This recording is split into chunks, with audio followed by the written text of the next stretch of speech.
Welcome to the Teaching Corner.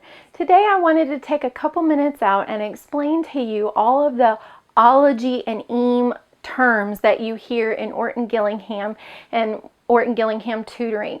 So if you're a new teacher or tutor to this, or if you are a parent going to meetings and you hear some of these words thrown around and you're like, what in the world are we talking about? This will be like a little bit of a dictionary for you to understand what all of those different terms mean. So the first thing we want to talk about is phonology, and phone meaning sound and ology meaning study of. So this is the study of the sounds in languages or different languages, how they compare to one another. And this also incorporates phonics.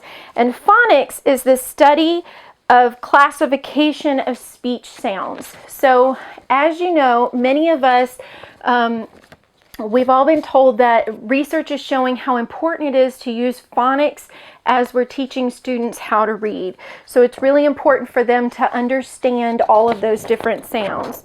So the next thing is a phoneme, and this is literally the sound. Phone, again, meaning sound. So it's just the sounds that we hear.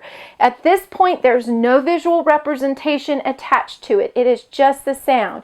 So if someone says sh, g, th, that's a phoneme. It's what you hear. Then we have a phonogram, and this is the symbol representing a vocal sound. So in this case, I can have a one-letter phonogram like g. I could have a two-letter phonogram like sh. I could have a three-letter phonogram like ch after a short vowel. So this is the written representation, and that goes along with grapheme. Grapheme means to write, and often phonogram and grapheme are used interchangeably. So this is the smallest unit of the written language. So this would be what our ABCs look like. But this is where it gets really interesting, because we only have 26 letters in the alphabet, but we have over 250 ways that those letters can be put together to make various sounds. For instance, if I wanted to say A, I can just have the letter A. I could have AI, like in the word rain. I could have AY, like in the word day. I could have a consonant E, like in the word game. I could have EIGH, like in the number 8. Or I could have EI, like in the word reindeer. So all of these sounds say A, but they're spelled multiple different ways, and you may say why, and this would be a good time to take your students through a study of the English language, because English came from so many different languages. We had Anglo-Saxon, and it had German influence and French influence and all of these different countries as they conquered England.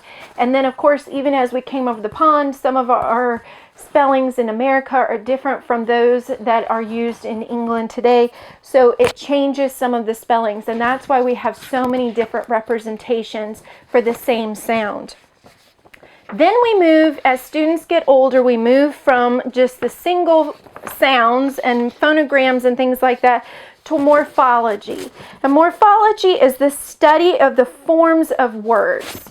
And so this is the part where we talk about prefixes, roots, and suffixes. And a morpheme is the smallest unit of language that carries meaning. So it can be one letter, like suffix s for the letter S, suffix S, because that can make a word plural, or it could mean ongoing action. But when we talk about morphemes, this is where we're going to talk about prefixes, roots, and suffixes. So when the word prefix, pre is the prefix, which means before, then we have the root word fix, and then we have the suffix es, which in this case makes this word plural. So I hope that was helpful. If it was, please like, share, and subscribe, and I'll see you later. Bye!